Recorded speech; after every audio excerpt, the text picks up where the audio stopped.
Have you ever walked away from a conversation thinking, what an idiot? Why don't they get it? Maybe your boss ignored your brilliant idea, or your friend took forever to decide on dinner. Here's a wild thought. What if you're the one being misunderstood? What if the problem isn't them, but how we communicate? People aren't idiots. They're just wired differently, filtering your words through their own unique lens. Imagine a world where you could decode those lenses and actually connect. Sounds like a superpower, right? Introducing the DISA model, a system that reveals why people clash and how you can turn frustration into understanding, breaks human behavior into 4 colors: red, yellow, green, and blue. Let's see why you keep talking past people and how to fix it. Picture communication as a game of telephone. You say something clear in your head, but by the time it reaches someone else, it's garbled. Why?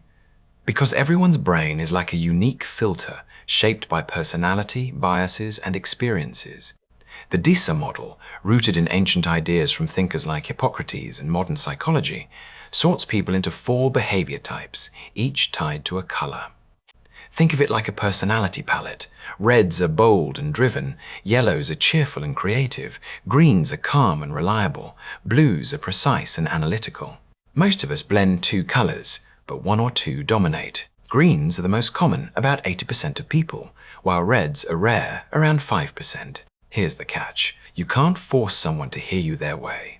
It's like trying to play music on a radio tuned to a different station.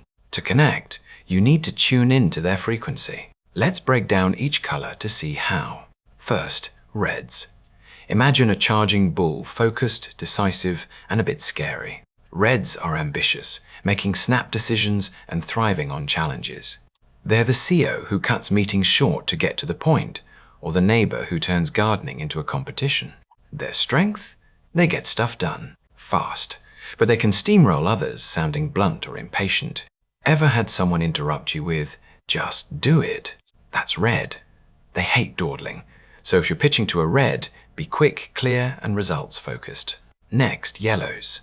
Picture a sunbeam, bright, warm, and impossible to ignore. Yellows are optimistic, talkative, and love connecting with people.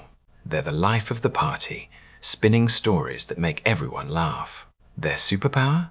Inspiring others, like a sales director rallying a team to jump out a window, figuratively of course. But they can be disorganized, skipping details for gut feelings. If a yellow's pitching a wild idea, nod along, but gently nudge them to write it down. Now, greens. Think of a cozy blanket, comforting and steady. Greens are the most common, making up most of your friends who remember your birthday or avoid rocking the boat. They're kind, patient, and team-focused, like the spouse who smiles while their partner hogs the spotlight. But they resist change and dodge conflict, sometimes gossiping instead of speaking up. To connect with a green, slow down, grab a coffee, and build trust before diving into business. Finally, blues. Imagine a librarian with a spreadsheet, methodical and precise. Blues love details, structure, and getting things right. They're the ones double-checking emails or spotting a typo in your presentation. Their strength is accuracy, but they can get stuck over-analyzing risks, like debating which TV to buy for months. With a blue, bring data, be patient, and don't rush them. No color is better. Reds aren't smarter than greens, yellows aren't nicer than blues. They're just different. But when colors collide, sparks fly. Imagine a red boss yelling, "Make a decision," while a green employee freezes, scared to upset anyone. Or a yellow brainstorming wildly while a blue sighs. Where's the data? These clashes happen because we assume others think like us. Spoiler, they don't. You're not stuck. You can adapt. If you're a yellow pitching to a blue, swap stories for spreadsheets. If you're a green soothing a red, skip the chit-chat and get to the point. It's like learning a new language, tricky but doable. And here's the big one. Teams need all colors. Picture a group of only reds. They'd argue over who's in charge. Only yellows, chaos, and no follow-through. Greens alone stall. Blues overplan. A real-world experiment showed this. Red teams solved the wrong problem. Yellows charmed but flopped. Greens hesitated, and blues got lost in details. Mix them, and you get balance. Reds drive, yellows inspire, greens stabilize, blues perfect. It's frustrating when people don't get you, like shouting into a void. Reds can feel like bullies, yellows like dreamers, greens like doormats, blues like nitpickers. But flip the script. Reds push us forward, yellows spark joy, greens keep us grounded, blues keep us honest. It's humbling to realize you're the idiot sometimes, misreading others' signals. Yet, this diversity is beautiful. Like a cosmic orchestra, every color plays a part. When you adapt to others, you're not just communicating, you're building bridges, creating harmony from chaos. Isn't that worth a little effort? This matters beyond work. Your partner, friends, or kids have colors too. Ever wonder why your spouse sulks while you're clueless? Maybe you're a red bulldozing a green's feelings. Understanding colors helps you bridge those gaps, turning fights into talks.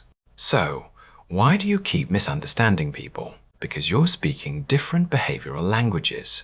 The DISA model, red, yellow, green, blue, shows that no one's an idiot, they're just tuned to a different station. The real, aha!